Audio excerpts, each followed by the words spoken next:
দায়িত্বজ্ঞানহীন সমাজ মাধ্যম আরজিকর ইস্যুতে ভুয়ো পোস্ট, নেতার ছেলের নামে ভুয়ো পোস্ট, সৌমেন মহাপাত্র ছেলের নামে পোস্ট, সোশ্যাল মিডিয়ায় ছড়ানো হয় ভুয়ো পোস্ট।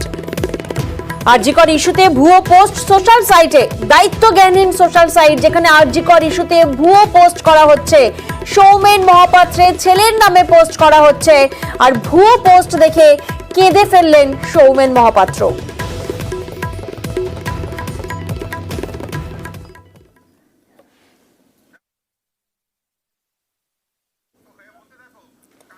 সোশ্যাল সাইটে যে ভুয়ো পোস্ট সৌমেন মহাপাত্র ছেলের নামে, সেই ভুয়ো পোস্ট দেখে কেঁদে ফেললেন সৌমেন মহাপাত্র। আরজিকর ইস্যুতে ভুয়ো পোস্ট, নেতার ছেলের নামে ভুয়ো পোস্ট করা হচ্ছে সোশ্যাল সাইটে। প্রতিনিধি সুজিত এই মুহূর্তে আমাদের সঙ্গে রয়েছেন। সুজিত, সৌমেন মহাপাত্র কি বললেন?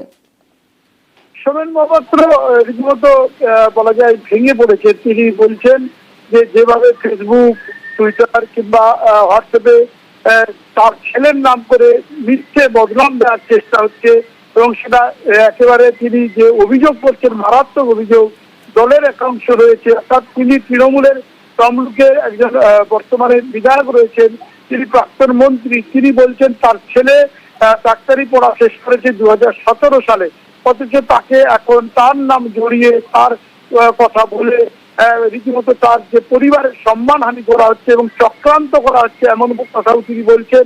এবং তিনি বলছেন যেভাবে প্রচার চলছে তাতে তিনি কিন্তু আক্রান্ত হতে পারেন তার পরিবার।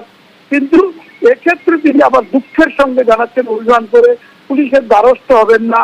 তিনি দেখতে চান যে একটা মিথ্যে প্রচার কিভাবে তাদের ক্ষতি করছে, সে ব্যাপারে প্রশাসন কিংবা দল কি ভূমিকা রাখে বা কি বলে। এবং তিনি রীতিমতো কেঁদেও ফেললেন আজকে নিজের বাসভবন পাঁশকুড়ায়, সেখানে প্রেস মিট ডাকলেন, সাংবাদিকদের সামনে, ক্যামেরার সামনে তিনি যেসব কথা বললেন তার সারমর্ম এটাই, তার ছেলের নামে মিথ্যে বদনাম দেওয়া, তারও ক্ষতি করার জন্য এই প্রচেষ্টা। একেবারেই সুজিত, প্রচার চলছে এটাই, আপনার যে আমার ছেলে ডক্টর বোধিসত্ত্ব মহাপাত্র সেই হচ্ছে নাকি এই ঘটনার সঙ্গে যুক্ত, সেই এখন ইন্টার্নশিপ করছে আরজি করে। শুভদীপ আর বোধিসত্ত্ব মহাপাত্র কি এক হয়? ছবিটাও তো এক নয়। আমার ছেলে এখনো, উনি তো বিএমএইচ হয়ে আছেন। আমার ছেলে পাঁশকুড়া ব্লক 1 হেলথ সেন্টারের বিএমএইচ। আমার ছেলে পাস আউট 2017 সাল এসএসকেএম পিজি যেটা আমরা বলি, সেখান থেকে পাস আউট করেছেন। যারাই সোশ্যাল মিডিয়ায় এসব দিয়ে আমার এবং আমার পরিবারকে মেলাইন করার চেষ্টা করছেন, তাদের অনেক অনেক শুভ হোক, তারা আরো উন্নয়ন করুন। আমার যন্ত্রণা, আমার স্ত্রীর যন্ত্রণা, আমার ছেলের যন্ত্রণা আমরা নিজেরাই হব।